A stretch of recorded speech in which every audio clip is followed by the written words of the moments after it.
Bonjour tout le monde, je viens vous retrouver aujourd'hui sur le fameux nouveau format dont je vous ai parlé la dernière fois sur ma précédente vidéo.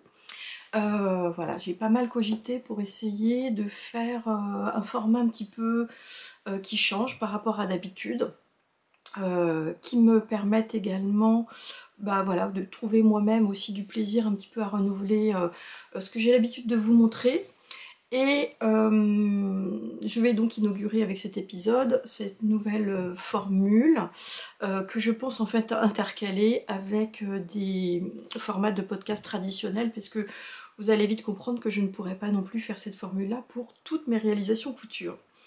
Alors, qu'est-ce qui va se passer donc dans ce nouveau format? J'ai décidé de faire un zoom sur une réalisation couture, donc on n'entendra ici parler que de couture.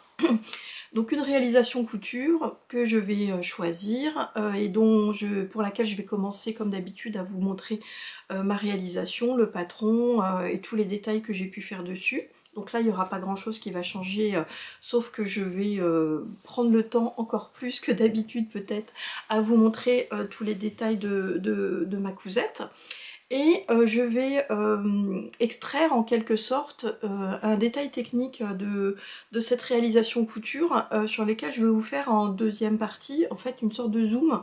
En l'occurrence, sur ce que je vais vous montrer, j'ai filmé la façon dont j'ai procédé pour réaliser des fronces sur une tête de manche. Et pour vous montrer moi comment je fais, en sachant que c'est ma façon de faire, avec également mes petites, je vais pas dire mes petites astuces, mais peut-être quelques petites originalités, notamment sur la façon de poser, peut-être ici en l'occurrence des épingles. Bref, vous allez comprendre ça tout à l'heure. Et ce qui m'a le plus intéressé, c'est dans une dernière partie, c'est d'aller faire moi-même des recherches documentaires à partir de livres ou de recherches de documents numériques que je possède, notamment des cours que j'ai achetés, etc. et que je ne vais pas toujours prendre le temps de regarder. Et là, cela m'a donné donc l'occasion d'aller rechercher dans mes diverses encyclopédies de couture ou livres, bref, voilà, des éléments supplémentaires sur la façon de pouvoir réaliser des fronces sur du chêne et trame pour cette fois-ci, et de pouvoir apprendre moi-même d'ailleurs un certain nombre de choses et de pouvoir vous en parler dans cette dernière partie de vidéo. Donc voilà la façon dont va être disséquée cette vidéo. Une réalisation couture, un focus sur un détail technique et on va dire un approfondissement de cette technique au travers d'éléments un peu plus peut-être théoriques.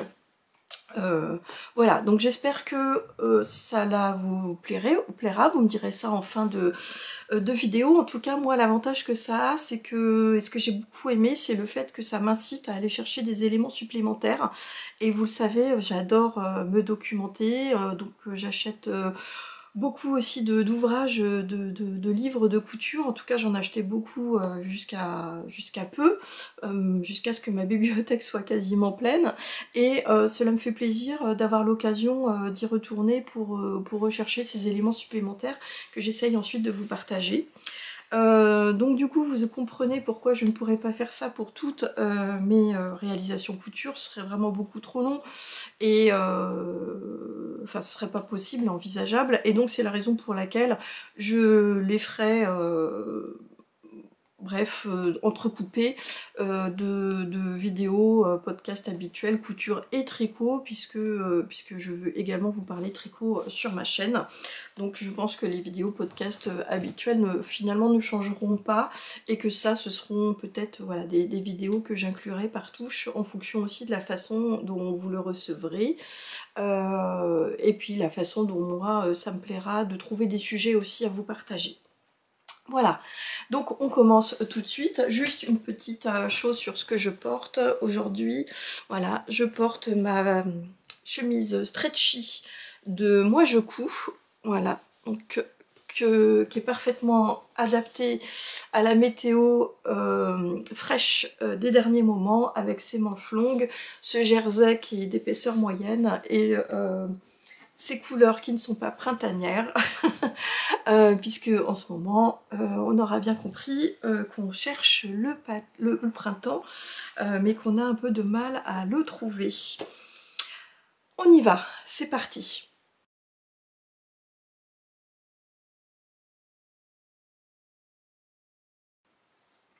Alors, le patron que je vais vous montrer, donc je fais aussi en sorte que ce soit un patron nouveau sur lequel je vous ai pas déjà donné des détails, et donc j'ai décidé de coudre la blouse Woman, Wowman de Estelina.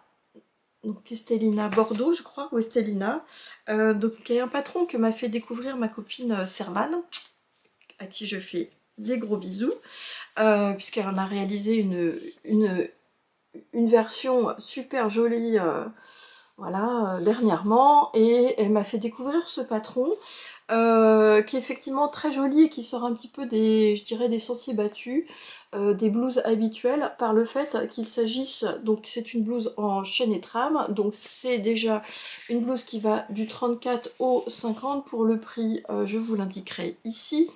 Niveau 2 sur 4, moi je dirais plutôt presque 3 sur 4. Et les éléments, je dirais, un peu techniques qui caractérisent cette blouse, c'est en fait une sorte d'effet cache-cœur, mais qui n'en est pas, puisqu'on a en fait ici une découpe dans laquelle on va avoir un procédé qui va nous permettre de pouvoir avoir cet effet un peu cache-cœur. Sinon, on a des plis ici au niveau des épaules, des plis ici au niveau des manches.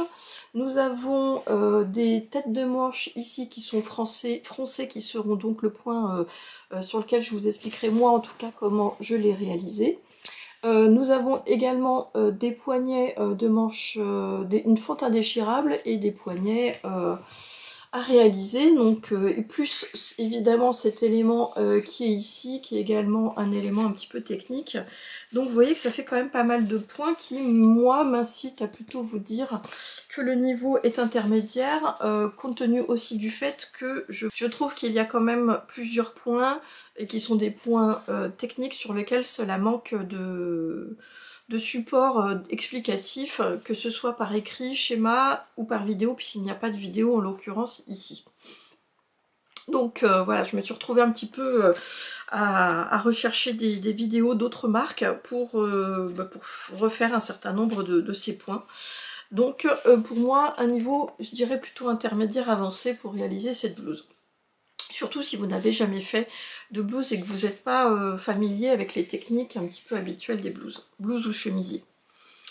Moi pour ma part, donc je vais vous montrer tout de suite ma réalisation.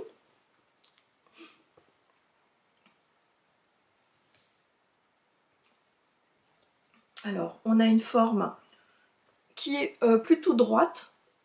Donc la blouse ici est droite, une forme peut-être très légèrement liquette sur l'arrière, mais c'est très léger. Je vous ai indiqué les plis qu'on retrouve ici, la croisure peut-être, qu'on retrouve ici avec un système également de plis de part et d'autre, et qui nous permet de pouvoir la croiser sur une fente qui est réalisée ici sur un des pans. Nous avons ici les petites fronces, ici une manche qui est assez bouffante, avec un poignet ici avec une fente indéchirable, et un poignet sur lequel on vient réaliser donc des boutonnières et insérer nos petits boutons, 2 ou 3 je crois au choix, comme on veut en fait.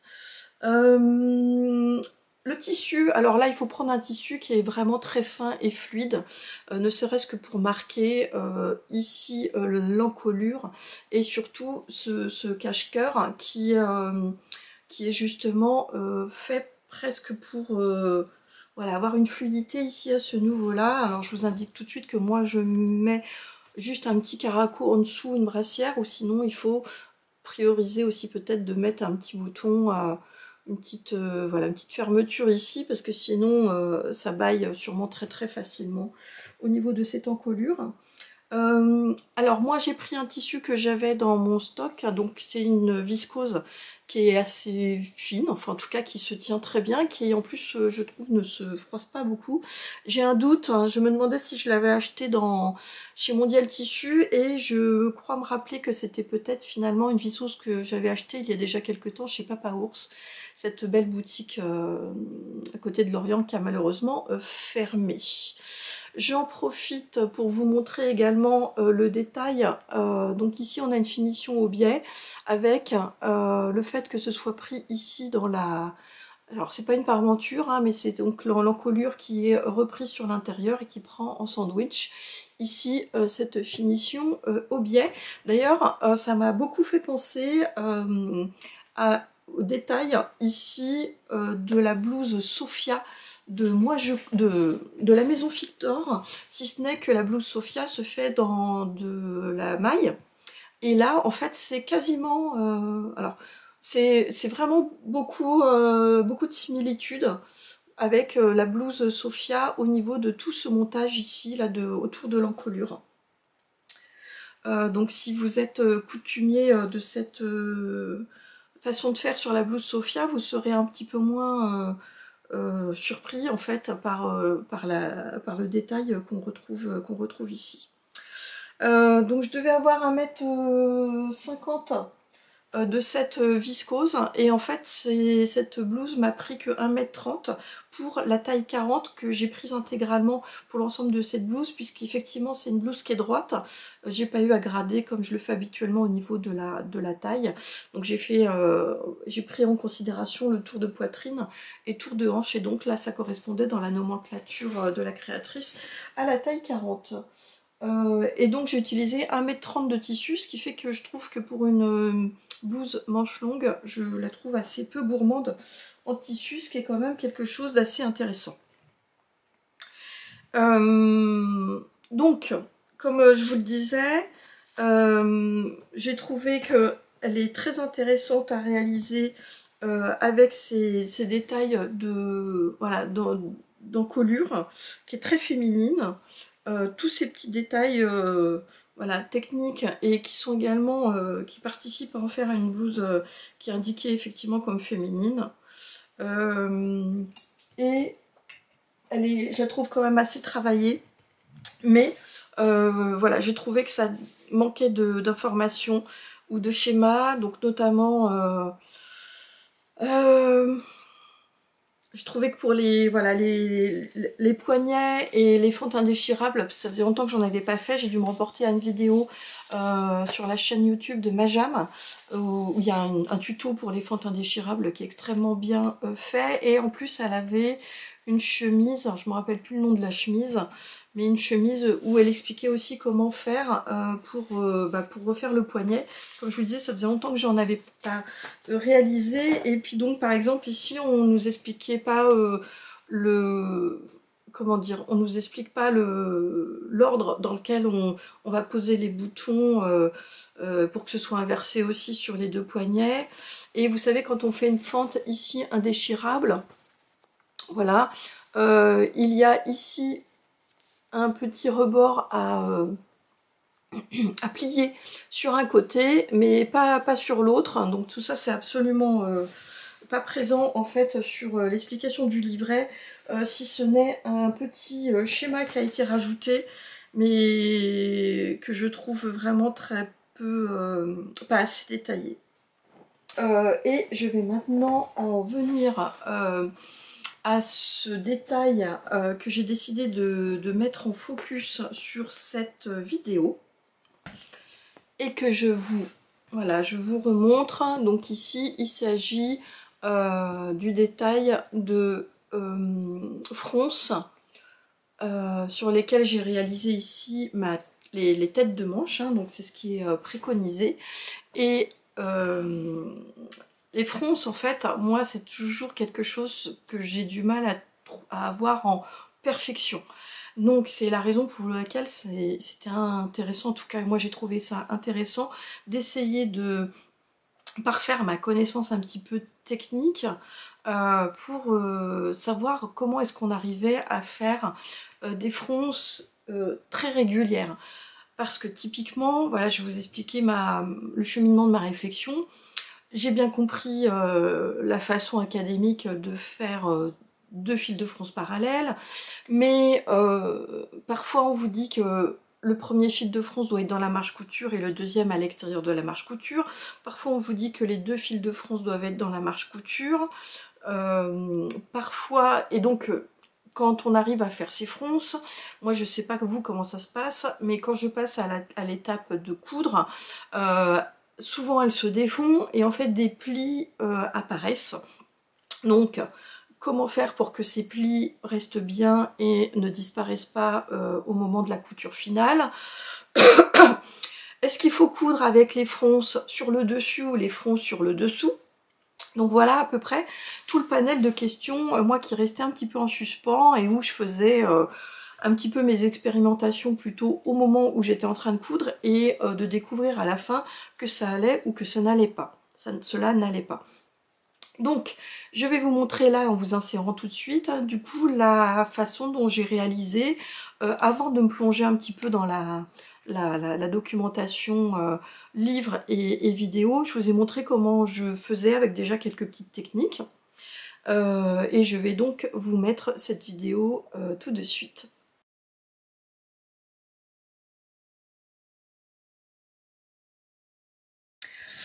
Alors voilà, donc là je suis sur mon tissu. Donc ce que je vais faire, c'est tout simplement faire 2 lignes de fronce, donc entre 2 repères qui sont donnés. Le premier, je vais le faire à peu près à 0,5 et le deuxième à 0,8. Alors j'allonge mon point jusqu'à un point quasiment 4. On ne fait pas de point d'arrêt au départ. Et voilà, comme je le disais, je me mets à 0,5 pour le premier.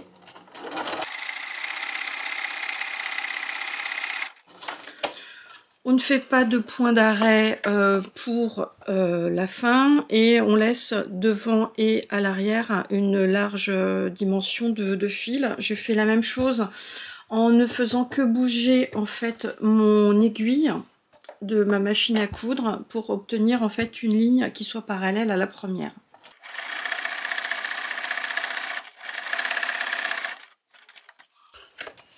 Voilà, je me retrouve avec mes 2 lignes qui sont là. Vous voyez que ça a déjà un petit peu très légèrement froncé mon tissu. Là, sur cette tête de manche, il faut que tout ça, ça soit réduit sur 7 cm, 6-7 cm.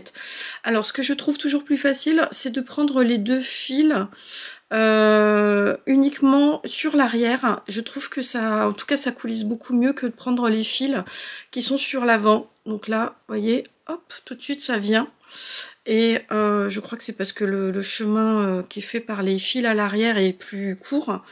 Et donc je vais froncer mon tissu de cette manière-là. Voilà ce que ça donne. Je prends mon réglet, voilà, pour voir si j'arrive à peu près à cette dimension de 6-7 cm. Souvent on vous dit de faire un nœud d'un côté. Moi, j'avais appris avec une ancienne professeure. Attends, je le fais, je vais vous montrer après. Voilà, je ne fais pas un nœud au départ. Je pique une épingle. Voilà, et je fais un 8.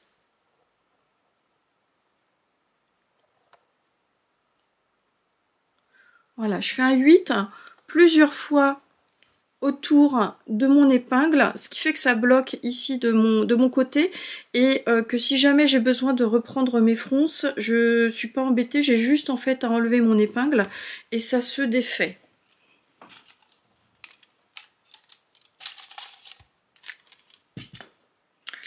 Donc la deuxième petite chose, c'est que je prends une pince Bruxelles. Vous savez, c'est les pinces dont on se sert qui sont souvent jointe en fait à la surjeteuse et je vais prendre sur ma table mon tissu qui est froncé, ça va me permettre de mieux répartir mes petites fronces.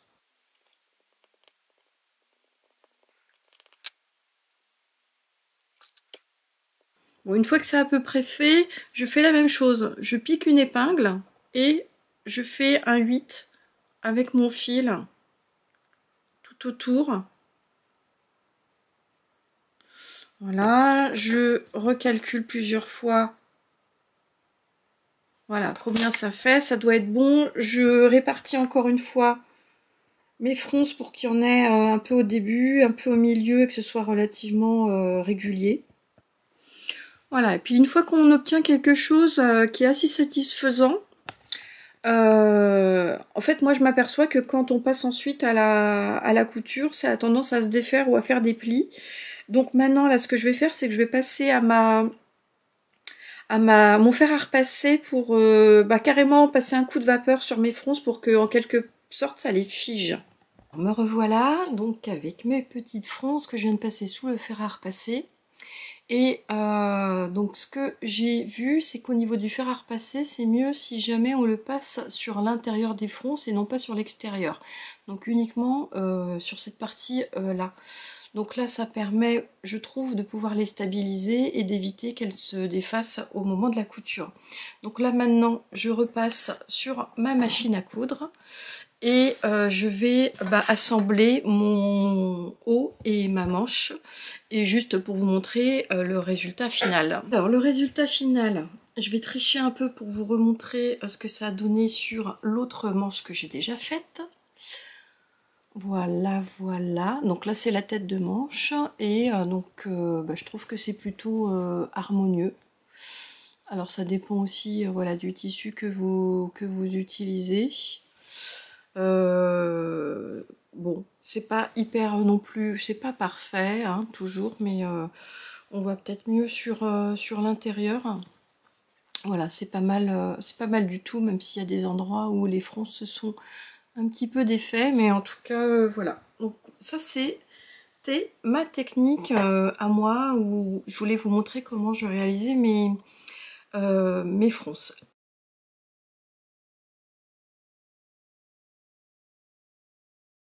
Je vais faire un petit point ouvrage. Vous savez déjà, vous avez déjà vu ma bibliothèque de livres, puisque j'aime beaucoup aussi collectionner les livres ou des magazines sur le thème de la couture ou d'autres arts créatifs. Et en fait, les livres de techniques de couture ne font pas... sont également concernés. Donc je vais vous montrer 2-3 ouvrages que j'ai pu regarder pour essayer de me documenter justement dessus. Voilà, donc là je suis partie sur 2 ouvrages que j'ai achetés il y a déjà quelques temps. Alors donc il y a celui-là, donc c'est mes techniques couture de Christine Charles, donc de Rêve à Soi. Donc il s'agit de l'autrice qui a réalisé les livres célèbres sur la façon de préparer en fait le CAP couture et qui fait les cours sur Artésane. Et donc il y a, je sais pas moi, 2 ans à peu près, elle a sorti en fait ce livre-là qui était un livre, voilà, qui permettait en fait de regarder toutes les techniques qui existent. Donc le sommaire, je vous montre juste, voilà, il est fait en énormément de parties différentes. La couture à la main, le marquage, l'entoilage, la coupe du tissu, les assemblages, les finitions surjeteuses, couture machine, les passepoils, surpiqûre, pince, etc. etc. La façon de repasser. Et si vous regardez, voilà, à chaque fois vous avez des petits codes couleurs. Donc ça renvoie en fait à des fiches, hein, à des pages du livre. Et il y a des petits codes couleurs qui permettent de savoir si ce sont des techniques débutants, avancées ou même tout niveau ou expert. Donc c'est pas mal du tout parce que effectivement les techniques débutants, je pense quand même en connaître une très grosse partie, voire la totalité. Mais dans ce qui est marqué en étant expert ou avancé, eh bien en fait je me suis retrouvée à avoir des petites choses que j'ai découvertes. Et donc j'aime bien cet ouvrage, alors non pas pour le lire d'une traite comme ça, mais justement en fonction de mes recherches, voilà, de savoir ce qui est dit par cette autrice. Donc là par exemple on a la fiche 178, comment réaliser un fronçage en passant des fils de fronce à la machine, et donc c'est en niveau débutant. Mais on a derrière comment obtenir un pré-fronçage régulier directement à la machine à coudre au niveau expert, etc. etc. Enfin voilà, il y a quelques petits éléments supplémentaires qui peuvent avoir son intérêt. Alors un autre ouvrage que j'ai acheté il n'y a pas longtemps, je l'ai trouvé chez Cultura, donc là, c'est un beau bébé, c'est un ouvrage sur l'encyclopédie de la couture, sans vidéo technique par les éditions de Saxe. J'aime bien déjà le format parce que avec la spirale ici, et ben en fait c'est un livre qu'on peut ouvrir et laisser ouvert et il se tient. C'est idiot, mais je trouve que c'est assez pratique et il est fait avec énormément de petits de dessins techniques et je me suis tâtée pour l'acheter. Je suis restée un bon bout de temps à regarder 2-3 éléments clés là quand j'étais chez Cultura et j'ai décidé de l'acheter. Alors pour vous dire, celui-là c'est un ouvrage à 29,95 € et le premier que je vous ai montré est au même prix, c'est 29,90 €. Alors c'est pas les seuls ouvrages que j'ai, hein, je vous en montrerai peut-être d'autres à d'autres occasions. Et là par exemple dans celui-là, alors ce qui est intéressant et que je n'ai pas utilisé encore, alors je vous montre juste, mais là on est sur quelque chose de plus classique avec un sommaire qui reprend les bases de la couture, ce qu'on utilise, etc. Et après la couture en détail avec encolure, col, ouverture, ourlet, manche, finition de taille, poche, bord-côte, vêtements pour enfants. Et chose que je n'ai pas faite, mais voilà, c'est qu'il y a un QR code ici qui permet de scanner des vidéos à télécharger, apparemment sur YouTube, sur une playlist. J'y suis pas allée encore. Ce sera l'occasion aussi de vous faire un retour, ou peut-être qu'en allant sur le site des éditions de Saxe sur YouTube, ce sont peut-être des vidéos qui sont libres d'accès, je ne sais pas.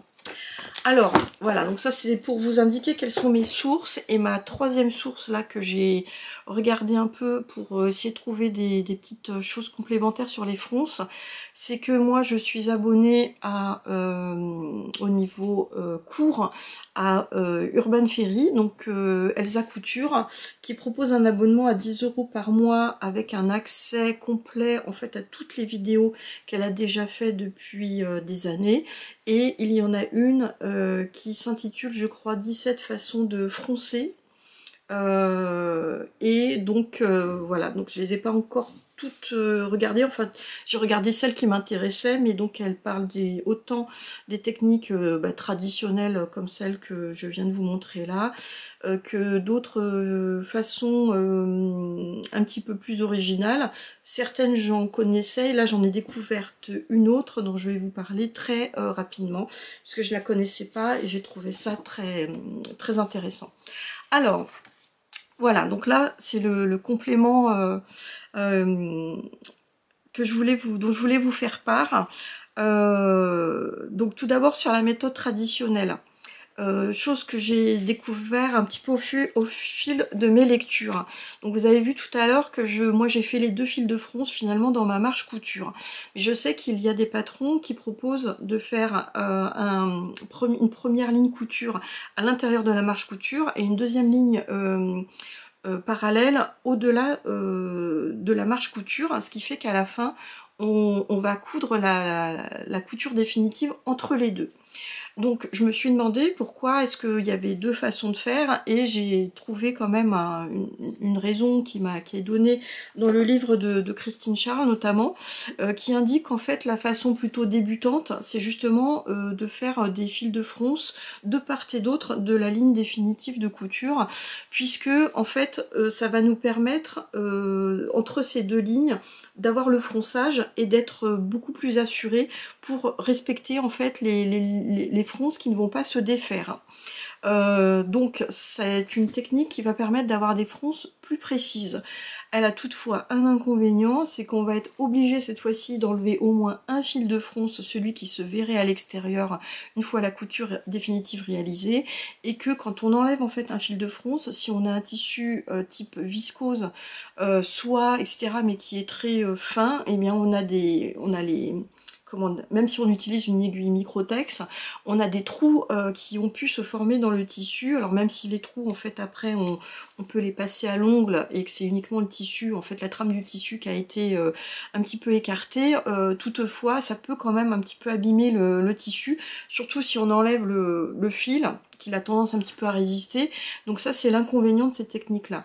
Donc ce qui fait dire que la technique de mettre les 2 lignes de fronce à l'intérieur de la mâche couture est une technique un peu plus avancée, puisque cette fois-ci, elle a l'avantage qu'on peut laisser les fils de fronce, comment dire, qu'on n'a pas besoin en fait de les retirer à la fin, puisqu'ils vont être capturés dans la mâche couture. Mais elle a un inconvénient, c'est qu'en fait, c'est ce que je vous montrais tout à l'heure, moi j'essaye de stabiliser après mes fronces au fer à repasser, mais en fait si on ne le fait pas, les fronces vont être au-delà des 2 lignes parallèles, et donc quand on va passer à la machine à coudre, il faut être vigilant et y aller assez lentement. On peut utiliser un poinçon, donc un poinçon par exemple, ça peut être quelque chose comme ça, qui nous permet justement de respecter, de garder les fronces complètement perpendiculaires par rapport au passage de la ligne de couture, parce que sinon, ou alors on peut utiliser voilà sa pince Bruxelles là, pour pousser le tissu et continuer de maintenir les fronces, parce que sinon le risque c'est que le pied presseur ne décale un petit peu le tissu et qu'on se retrouve comme je l'ai fait moi là par exemple, avec des endroits où les fronces se sont défaites et des amas où les fronces vont se faire, voire même des plis qui peuvent se faire. Alors normalement en fronce il n'y a pas de plis, donc on ne devrait pas avoir des plis, c'est-à-dire du tissu qui se met dessus et qui fasse des plis. Donc ça c'est donc c'est plus intéressant parce qu'on n'a pas ces fils de fronce à enlever, mais elle est un peu plus, voilà, faut y aller plus délicatement pour bien conserver en fait les fronces qu'on a fait au préalable.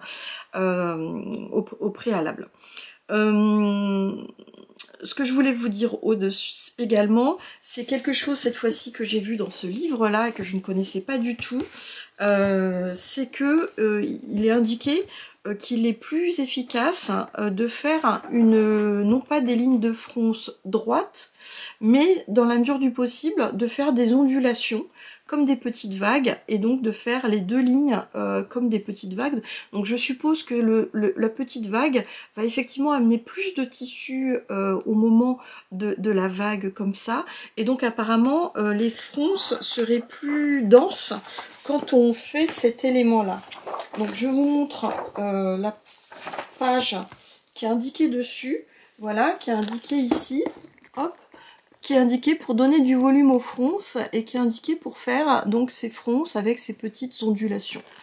Je ne l'ai pas testé, mais je le ferai sans doute prochainement parce que je trouve ça très intéressant et pas compliqué. Alors pour ce faire, du coup, peut-être faut-il prévoir d'avoir une marge de couture de 1,5 cm plutôt qu'une marge de couture de 1 cm pour continuer d'avoir ces lignes qui sont bien parallèles et ne pas prendre le risque d'avoir ces lignes de fronce qui se chevauchent. La deuxième chose que je voulais vous indiquer, enfin d'autres types de techniques de fronce, alors sur du chaîne et trame qui existent et qui permettent d'aller beaucoup plus vite. Alors moi j'en connais une et qui n'est pas indiquée ici dans ces livres-là, mais je vais vous la livrer. C'est d'utiliser en fait sa machine à coudre en mettant la tension. Donc la tension, pour moi en tout cas, je vais vous montrer, c'est ce petit bouton là. Voilà, donc la tension en général, je sais pas si vous voyez, elle est mise à l'équilibre ici. Donc j'ai une ligne qui correspond grosso modo au numéro 5. Plus je vais vers le bas, plus ma tension est lâche, et plus je vais vers le haut, c'est-à-dire vers 10, plus ma tension est forte. Alors, qu'est-ce que c'est ce qu'on appelle la tension?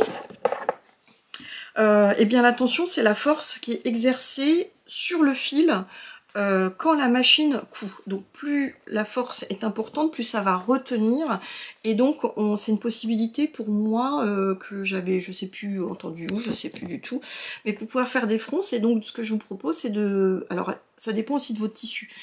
Si vous faites ça avec du jersey, ça va être difficile, mais plus vous utilisez un tissu fin, et plus c'est facile. Donc de toute façon, quelles que soient les techniques, il faut faire des tests.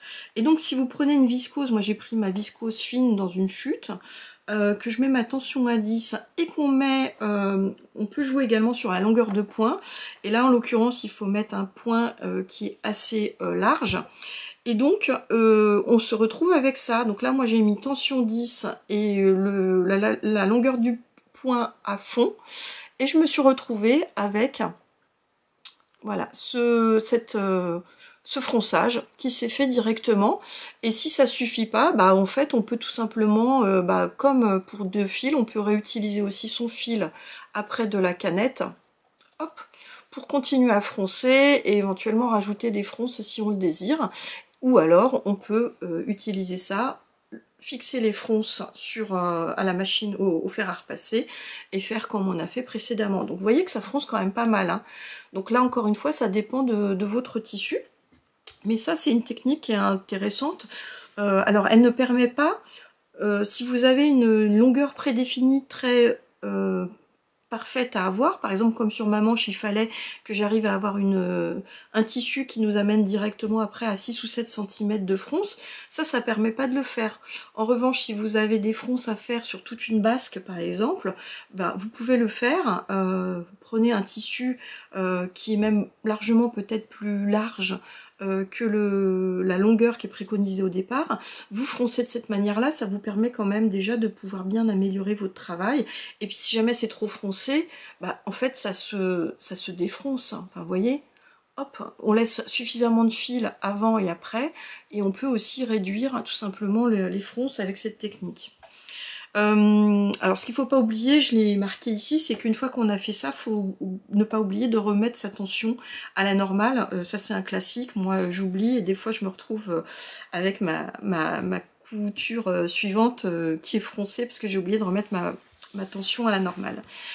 Et alors une dernière technique que je voulais vous partager pour faire des fronces rapidement, et ça c'est pour ceux qui ont une recouvreuse comme moi, et c'est une technique que j'ai découverte chez Elsa Couture, c'est qu'elle nous indique comment réaliser des fronces à la recouvreuse avec le point chaînette. Alors le point chaînette, c'est le point qu'on va utiliser avec une seule aiguille, donc il y a en fait un fil qui passe sur le dessus qui va faire comme une machine à coudre, et sur le dessous en fait on a ce qu'on appelle le boucleur avec un seul fil également, et qui enroule la maille, et donc en fait c'est un point qui se défait très facilement si on le désire, mais là en l'occurrence, et c'est un point qui est très résistant, et donc je ne connaissais pas cette possibilité de pouvoir utiliser ça donc à la recouvreuse, et donc pour le coup en faisant un fil chaînette on utilise le différentiel, c'est comme un différentiel sur une surjeteuse, on l'utilise en le mettant au plus haut, où on fait des tests encore une fois pour le mettre à 1,8, 2 voire 2,5 en fonction de votre recouvreuse,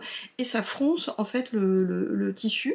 L'avantage que ça a, donc là je n'ai pas fait de test, hein, mais j'ai vu Elsa le faire en test lors de sa leçon, c'est qu'en fait l'intérêt c'est que les fronces sont fixées, c'est-à-dire qu'à la différence de les faire avec une machine à coudre ou une surjeteuse, après elles ne sont pas fixées, c'est-à-dire qu'elles peuvent se défaire assez rapidement quand on fait sa couture définitive.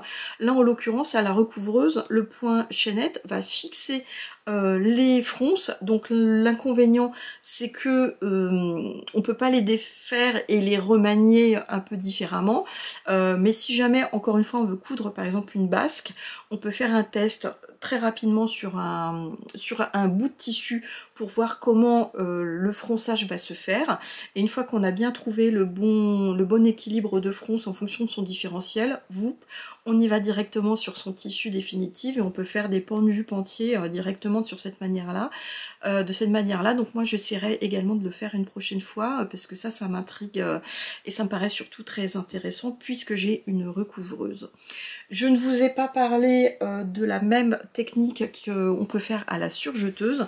Si vous avez votre surjeteuse, vous passez votre tissu tout simplement aussi, vous mettez le différentiel à 1,5, 1,8 ou 2, ça fronce également votre tissu. Mais là, vous pouvez défaire vos fronces ensuite. Et les fronces ne sont pas définitives, donc il faudra également les refaire. Et ce que je vais faire ici, c'est que moi, j'aime beaucoup me faire des petites fiches. Voilà, je trouve que revenir à une écriture, à cette ère du tout numérique, enfin moi j'adore, comme beaucoup, j'imagine tenir des carnets, des choses comme ça, et je me fais des petites fiches, voilà, techniques, hein. Ici, elles sont consacrées au front, avec certaines techniques là dont je vous ai fait part. Ça me permet également d'avoir un petit mémo sous les yeux pour ces vidéos là, et je vais vous les afficher tout de suite pour que vous puissiez faire un arrêt sur l'image et puis vous refaire votre propre petite fiche, ou tout simplement, pourquoi pas, vous l'imprimer si vous en avez envie.